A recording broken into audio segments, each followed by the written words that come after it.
Ternyata gimana PPI? Udah selesai belum dokumen? Terus ruangan sterilisasi udah selesai belum?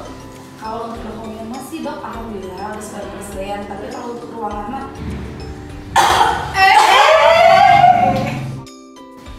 Besti, batuk itu ada etikanya tahu. terus etika batuk yang baik dan benar seperti apa? Nanti aku kasih tahu ya. Oke.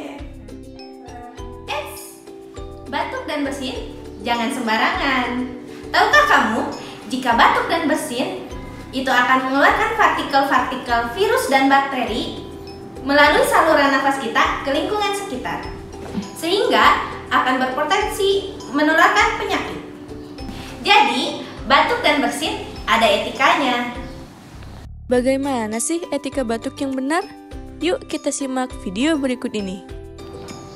Pertama, ketika kita batuk dan bersin, ambillah satu tisu, kemudian tutup bagian hidung dan mulut seperti ini.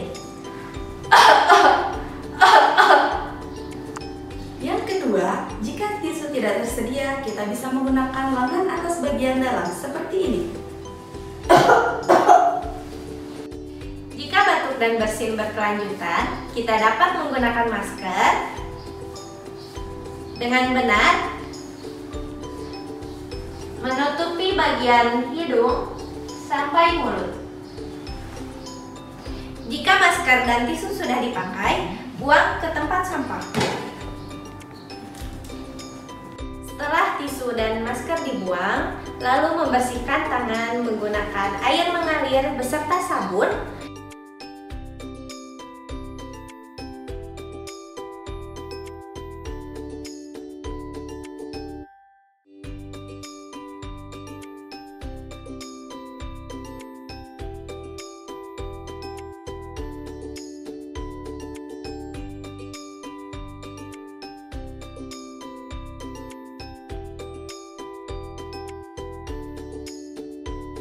Atau bisa menggunakan hand rub.